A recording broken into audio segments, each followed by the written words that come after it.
Hello and welcome to the Paid Search Podcast. My name is Chris Schaefer, and today we're talking about Google Ads Foundation number 10, Account Management.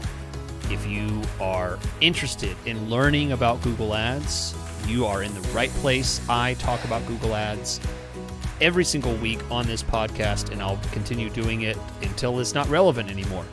So be sure and subscribe. This is a long continuing podcast. I'm on episode 399 today. That is quite an accomplishment. I have many hours that are out there you can find. And without further ado, I'm going to jump right in and talk about Google Ads. And one of the things that you need in Google Ads is accountability. You need to know what's happening in your account. You need to know what emergencies might be there. And without a software, sometimes you can miss those. And everyone has limited time, and that's why opteo.com/PSP is the link for you today. Right now, you can try this software to get more out of your Google Ads account every single day. This special link that's in the description, wherever you're listening or watching, is exclusively for listeners of this podcast. You won't find it anywhere else. It is a 2-month free trial. You can try the software in its entirety for 2 months. You wouldn't get that if you just signed up for free. So it's worth it if you've never tried the software. And here's why. You spend so many days and hours in Google Ads looking at your performance data, stuff that you just may never see. There's so many nooks and crannies in Google Ads, you may never find what is most critical. This software is designed to search the innermost parts of your Google Ads and find the things that need light shined on them, from bidding to keywords to ad copy to helping you build campaigns and write ad copy efficiently. It is an amazing software. Been a sponsor of the show for a very long time. It is the only name you will hear me mention on this show for a reason. I don't accept any other advertisers. It is one of a kind, and I think they are worth a try if you have not tried it. So be sure and try opteo.com/PSP today. All right, so as opposed to last week when I spent the entirety of the show talking about one topic, that was Google Ads Foundation number 9, this week I'm going to go back into my normal process of answering a question from a listener of the show. And if you'd like to do that, you can do that at paidsearchpodcast.com. You can send me an email. If you have your fingers ready right now, you can just go to paidsearchpodcast@gmail.com and shoot me an email that way. But if you can't remember that, just search Paid Search Podcast and you'll find the information there. So I have listeners from all over the world, and today we are hearing from a gentleman named Scott in California. And Scott writes this email and says, "Longtime listener here, Chris.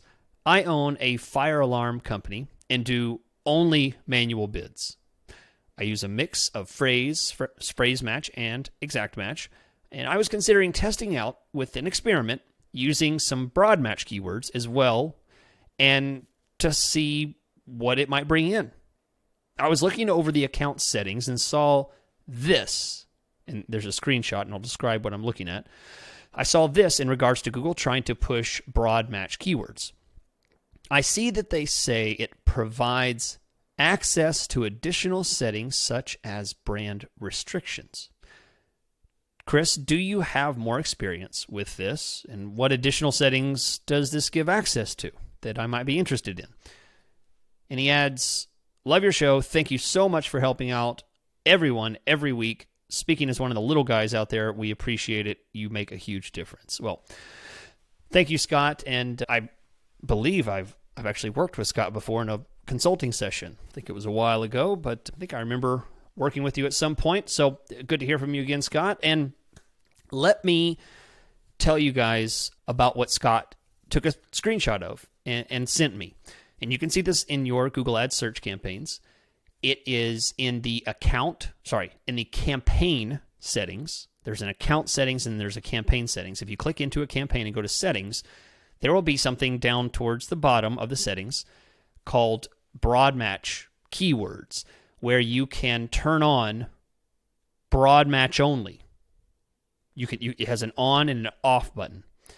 And some of you may have campaigns that are eligible for that and others don't. The reason you would not be eligible for it is if you're using manual bids, as Scott describes, you would not be eligible for it.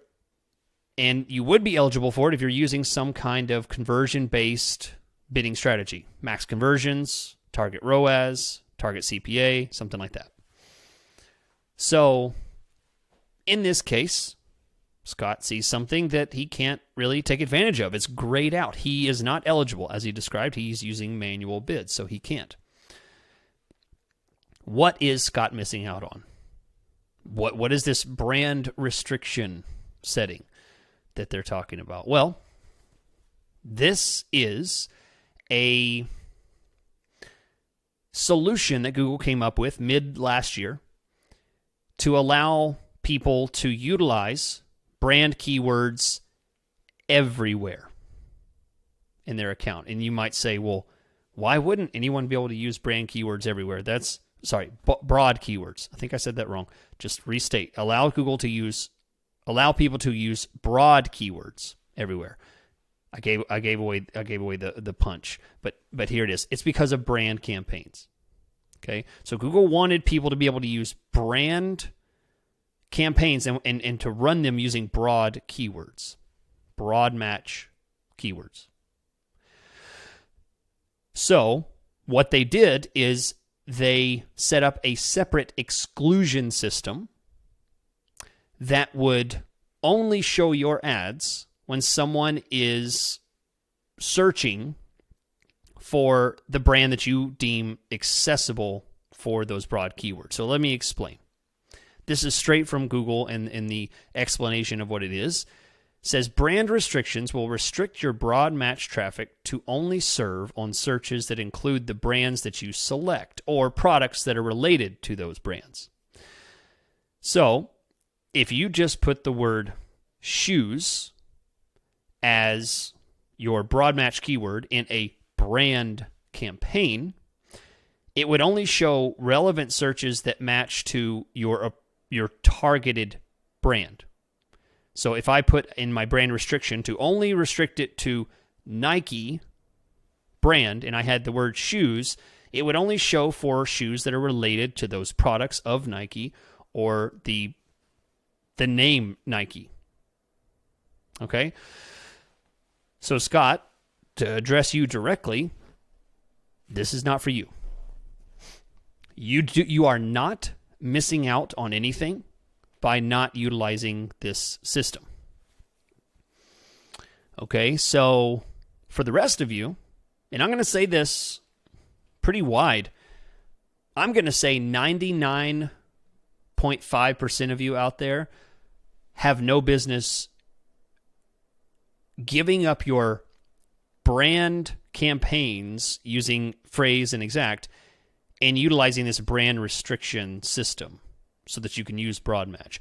I do not find that it is a valuable thing to do. I do not find that there's any advantage to this, even if it applies to you. Even if you're running a shoe store, online shoe shopping store, and you want to have a simplified system of just putting the word Nike shoes, and then putting a brand restriction, say only show these to Nike.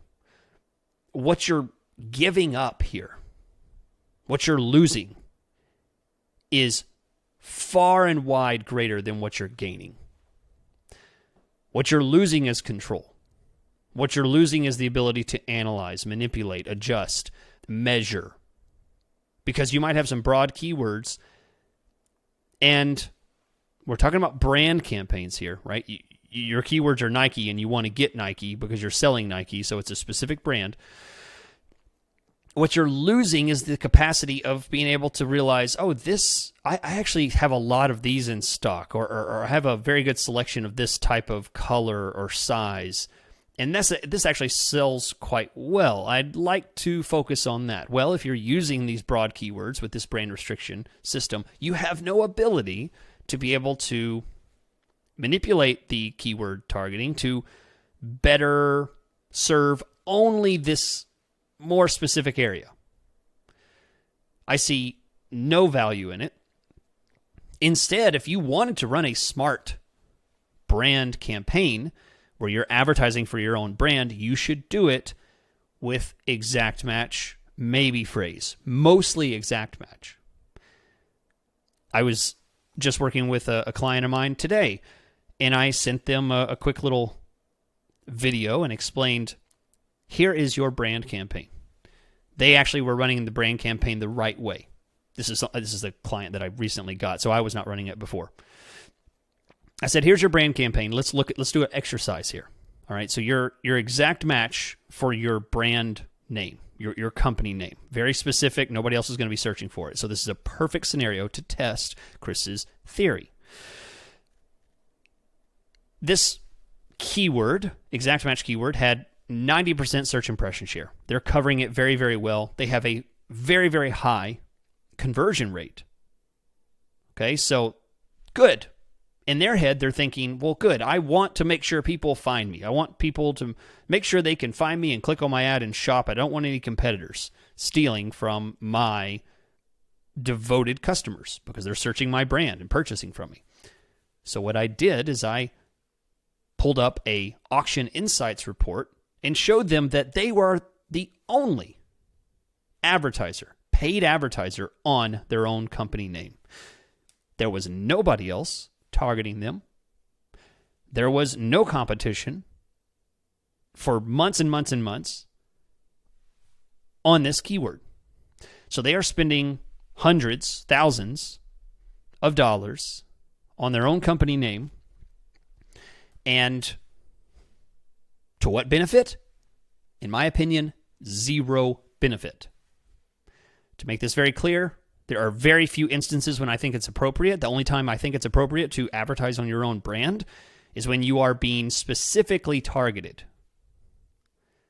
And this is critical to understand because many people out there will have company names that include the product or the service in their name. Maybe your company name is A1 Plus Plumbers, right? Well, you just screwed up because you have the word plumbers in your company name. So it's immediately going to trigger that service. And you may be under the assumption that these people are attacking me. Every time I search A1 Plus Plumbers, which is my company name, I am an established business, been in business for 20 years, and they're trying to attack me by showing up on my company name. Well, that's because you have plumbers in your company name, and that word plumber is triggering on all the other plumbers out there. Instead, if you named your business something like Brown Black Clickety Clack, there'd be no plumbers that would show up there.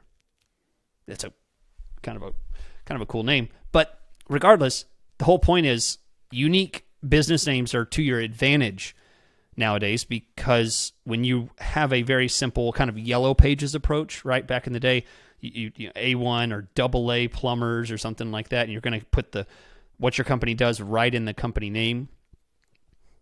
That is a detriment to you, because now in the Google search world, you're pulling in that competitor traffic. It's going to show on your ad because it has that core keyword in there.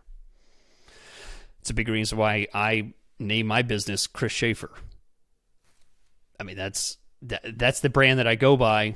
There's no mistaking. I mean, if I'm going to see an ad show up whenever someone searches Chris Schaefer, or I have any kind of stuff like that, I know that they're doing that on purpose. There's no gray area there, right?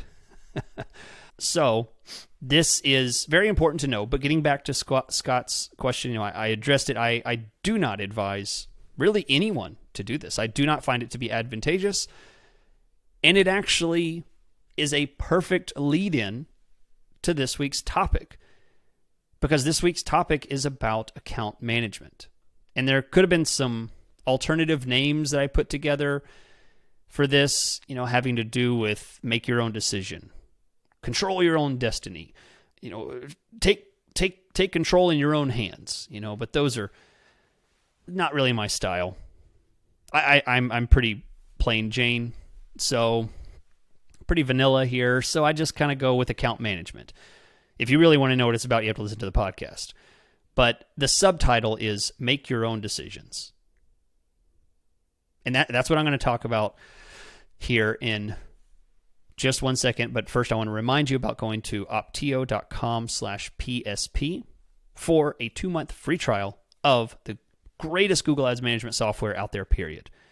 Many years ago, I was sponsored by other softwares, and I've tried other ones, and in the end, I realized, none of them do what I want them to do. They don't just get to the point. I don't want you to manage the account for me. I don't want you to take over. I don't want automated anything. I want you to look over my shoulder, be a word of advice, give me priority-based recommendations that can help me, benefit me to the end goal that I'm looking for, and that is what Opteo does. It does it phenomenally well, and many, many, many of the podcast listeners out there have tried it. If you haven't tried it, you're actually in the minority. opteo.com/PSP to try it for 2 months. Okay, so here we go. Let's dive into the topic of the week. This one is something I'm quite passionate about, I'll tell you that. It's a big reason why it is number 10. Number 1 was very important. Number 1, which is strategic relevance. That is the very first episode of this long-running series that I have about the foundations of Google Ads. If you're interested, it's episode 385.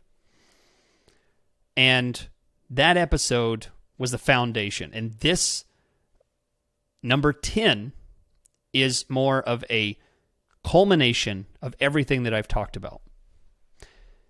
And what I would consider to be the antithesis of many points that I've made. To review, a lot of what I talk about has to do with relevance and how to achieve success and paying for only what you want to pay for and proactive and reactive management strategies and risk management and measuring your success.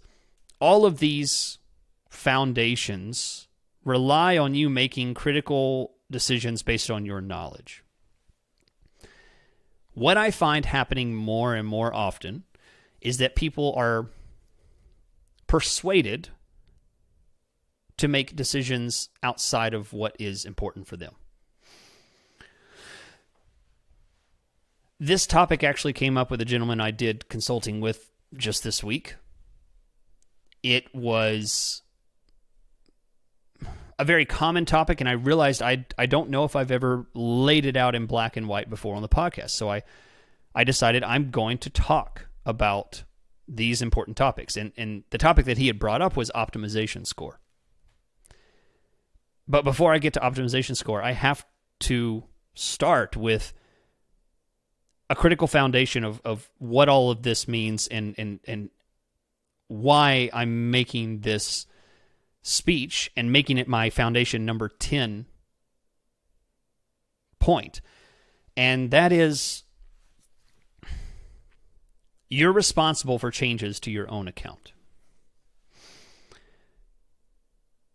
Whether a Google representative tells you to do something, you sign something and allow them to do it, you hire an agency, someone in-house does it, or you do it yourself, the owner, the person footing the bill, is responsible for their own account.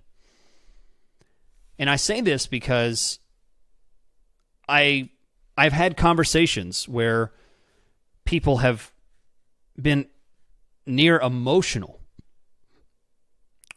with the destruction that has happened in their account due to the influences that they have accepted and applied to their Google Ads. These are people that had long-running success and just out of curiosity pulled up their Google Ads account, saw some interesting little pop-ups on the screen and started clicking, and weeks, months later realized the phones have stopped ringing. The widgets have stopped selling. Something's wrong. And the sad truth is that these campaigns very rarely can ever return to the success that they had before. They can never return to success after they have reached failure. Some companies completely being reduced to defunct. They're gone. They have to close shop because what was working cannot be returned. And this is incredibly serious. I'm a business owner. My business is just me. I don't have any employees. I don't have anyone that I hire. I just work alone as an expert in Google Ads, doing Google Ads consulting and Google Ads management. But I imagine if I had 10, 15, 20, I could have a bunch of employees. I've chosen never to do that because I like to maintain the integrity of my company within my own knowledge and my own scope and my clients that I want to take. But for those that have many clients, or those that have many employees, this is even more of terror because you've let those employees down. So I say this, and I'm going to talk about Google Ads specifically, but this is just more business owner to business owner kind of discussion here. The weight of the things that I'm going to talk about, the things that you can just click and change, the casual changes that I see that can happen lead to a couple different paths. The first is absolute failure of your Google Ads accounts. You suddenly are not getting what you used to get, and you get no phone calls, no leads. It's going down to nothing. Other people experience massive spikes in the amount of spend that they must pump into Google Ads. This is a slow death because you're spending more. Maybe you're getting the same. Maybe you're getting less out of what you got before. And this is essentially a slow starvation, a slow strangling of your performance in Google Ads. And this eventually leads to the death of your account as well. And then those that make these changes and sometimes see absolute massive success, but it also comes with increased spending. And that's something that is very dangerous because with the increased spend comes increased responsibility of what you're accountable for. And if anything tips and falls, it's going to fall a lot harder. So let's go through it. Account management. Make your own decisions. You're responsible for your own account. And if you reach failure, sometimes you can never return to where you were before. So let's talk about what speed bumps might be in the road to cause that. Number one, let's talk about recommendations.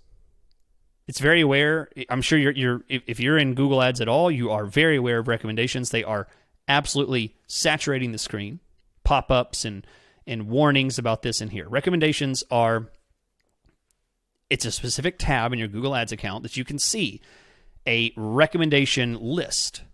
And these recommendations range from suggestions on new keywords to suggestions to add copy changes to massive, incredible changes like bid strategy adjustments, scope changes to your conversion tracking, budget suggestions that can range from hundreds of percentages up from what you were spending before.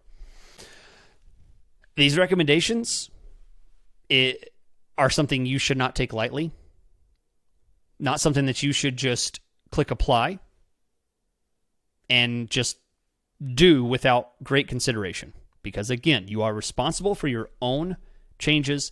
You can never return from success or from failure to success as though it never happened. There are plenty of people that do return to success after failure, but it is never, ever the same. If you've ever hurt yourself, hurt your knee, an elbow, a shoulder, you're never quite going to be the same as you were before. Okay? So, why would someone be tempted to do these recommendations? Well, the reason for this is because of optimization score. Optimization score is a number, and I'm going to say this very plainly. And again, I am happy to hear feedback. I'm on Twitter. You can find me on Twitter. The link is in the description. Holler at me there. You can send me an email. Tell me why I'm wrong. There. Okay? I'm glad to hear it. I might even have someone on the show that disagrees with me.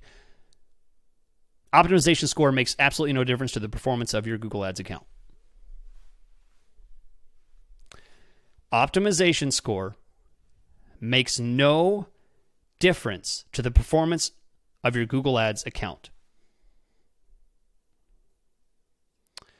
I have many clients that have horrible optimization scores.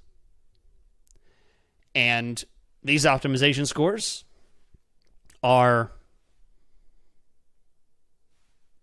they're easily manipulated because I can just click on a certain little button and dismiss them, and then a certain little recommendation button and dismiss those recommendations, and my optimization score goes up. If the optimization score mattered, how can I dismiss it and make my optimization score go up? It's because it doesn't matter. It's because those recommendations are suggestions, and it is a gamification.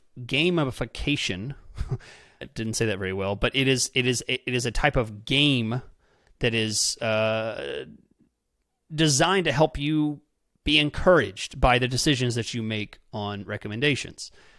And for some people, they might see some good things happen, but in the most part, I do not find that it is a good, for uneducated, unbeknownst to them, they're making changes that could be very, very different from what they should be doing in their Google Ads account. So this optimization score is something you should not care about. You should completely ignore. It does not matter. Furthermore, there's a deeper level where these recommendations can completely jump over your authority and be applied to your Google Ads account without your knowledge, without your express consent. This is called auto recommendations. Auto recommendations is absolutely the opposite of make your own decision. Account management, make your own decision. You're responsible for your changes. It's the opposite of that because it takes recommendations that an algorithm puts together, and then the algorithm periodically applies them. If it thinks that you should have a target CPA of $50, it'll change it.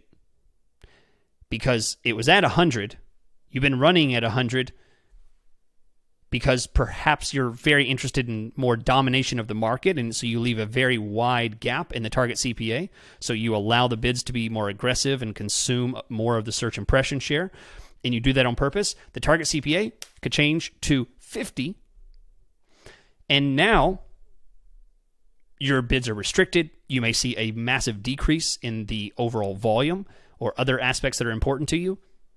This is an example of auto recommendation that seems like a good thing.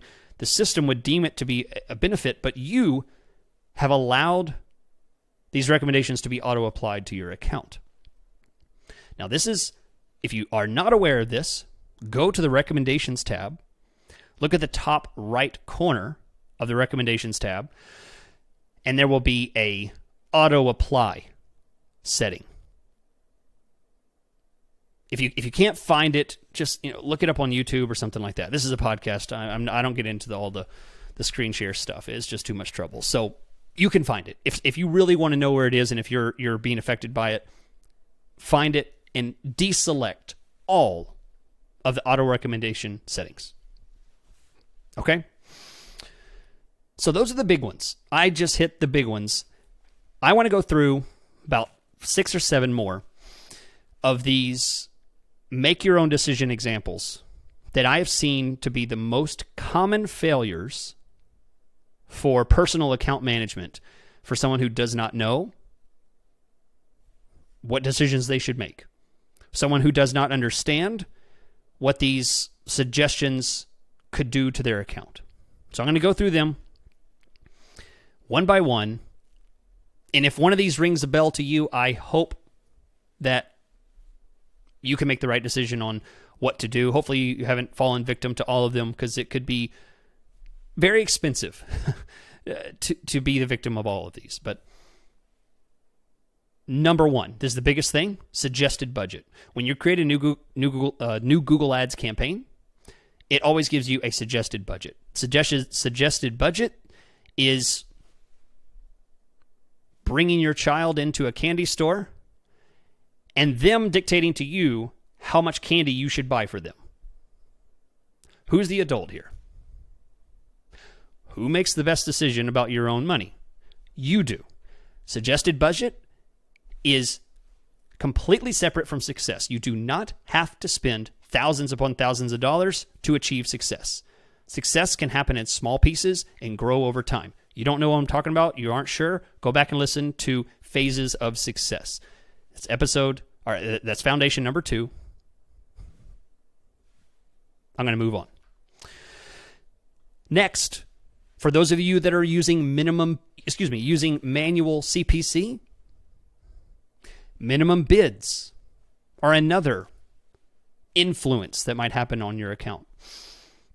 You see on your screen, you're using manual bids, and you see a giant red section on there that says first page bid requirement. And you see a $4, $15, $200 minimum bid, first page bid threshold warning.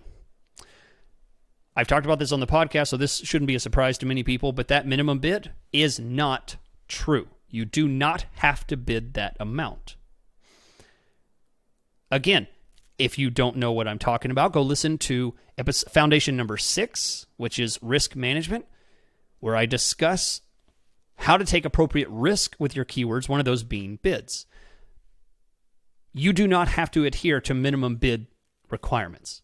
Do not think just because the Google system tells you that you must spend $5 on this keyword in order to get first page bid. You can't see me, but first page bid is air quotes. Don't think that you have to do that. Moving on, display network. Display network is that little setting. It's just a tiny, cute little checkbox that is in your campaign settings. If you go to the networks option, and it says Google search, display network, and search partners, you should uncheck every 100% of you should uncheck display network from your search campaigns. Challenge me, email me, tweet me, DM me, whatever you kids do nowadays. If I'm wrong, tell me, show me where I'm wrong there. I'm not wrong. You shouldn't have display network running. Furthermore, you should not have search partners running. This is for most people.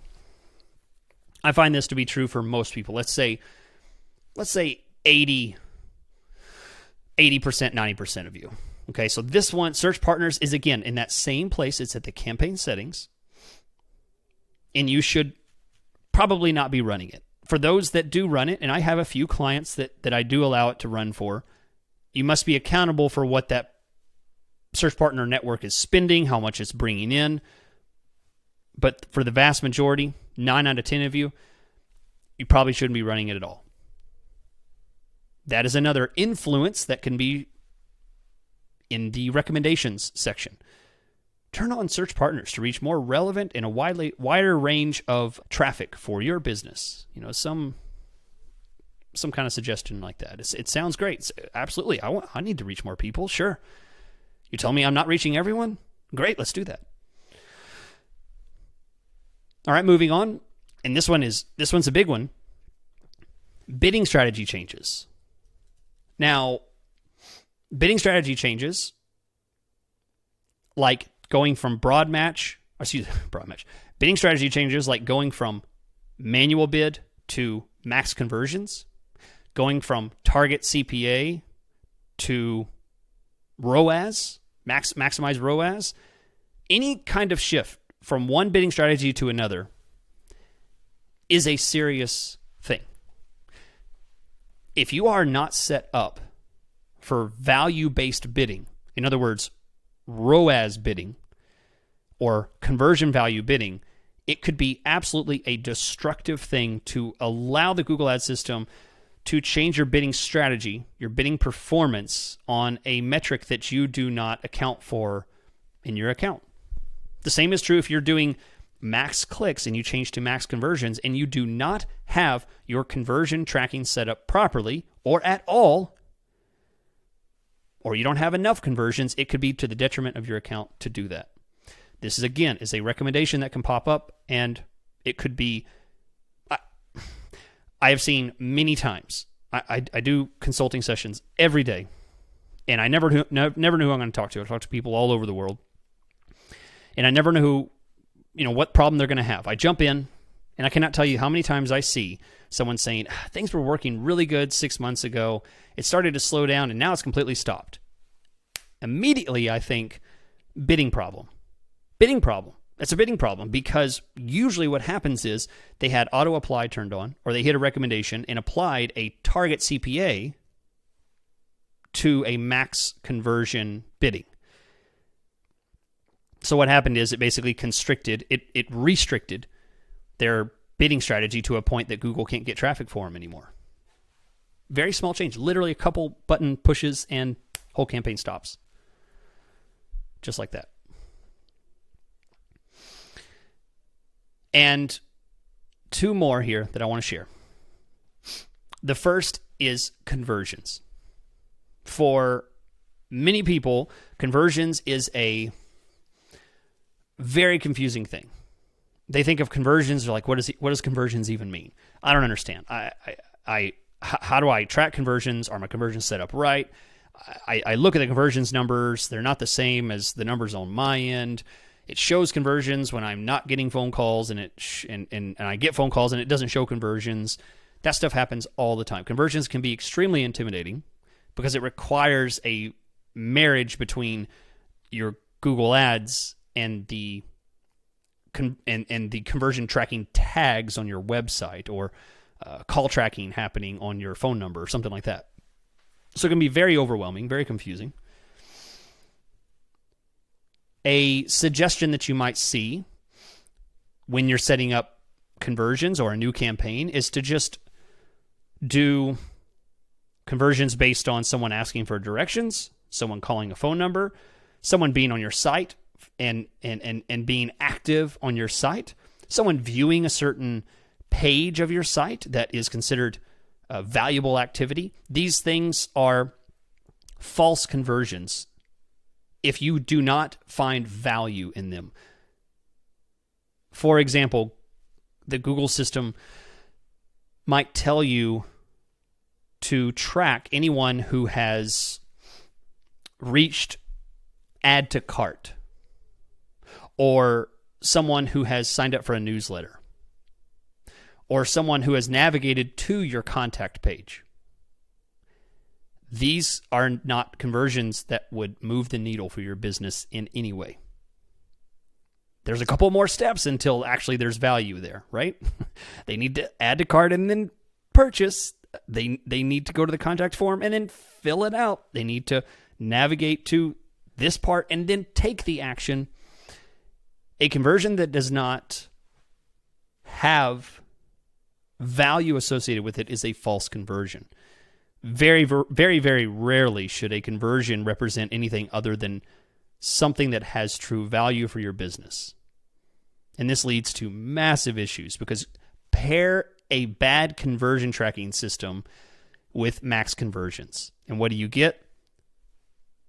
Bad data feeding into a bad bidding system that continues to an endless loop of bad traffic, bad data, bad traffic, lots of spend, ramping up to infinity. So suggestions on conversions when you don't understand them, to add new conversions, to turn off certain conversions, to change conversions, this can be detrimental to your account. And then last, and this one is a big one. If you're running automated bids, max conversions, target CPA, maximize ROAS, or target ROAS, something like that, you will see a little button that recommends that you use Broadmatch. It's going to say recommended. When you look at the match type, if you're trying to put keywords into your account, a little pop-up will come and say, for best results, use Broadmatch. Okay? if you don't know why that's a bad thing, to just use it all the time, I would, again, refer you to foundation number 6, risk management, so that you can understand at what risk you're putting yourself at. Using Broadmatch keywords exclusively because it's a recommended little button there, or because the algorithm favors Broadmatch, is a mistake. The only people that should be using Broadmatch are people that are using it in the smart way. Smart Broadmatch is great. I use it all the time. Broadmatch without purpose, Broadmatch without reporting, Broadmatch without accountability can be a massive detriment to your account. So I say all of this to remind you, make your own decisions in Google Ads. Everything that I've shared with you from Foundation 1, 2, 3, 4, 5, 6, 7, 8, 9, and this is the 10th. All those other 9 foundations that I have shared with you should all culminate to this point, that you should have the knowledge, you should have the information to make these decisions on your own. In no way should you be influenced by shiny buttons or promises from people, systems, algorithms that are outside of the consequences of your business. People that are outside your business, influencing, changing when they have nothing to lose and you have everything to lose. I don't want to see it happen ever again. I know it will. But I'm doing my part to try and stop it as much as possible. If you would like a shoulder to cry on because it's happened to you, I'm going to charge you for it.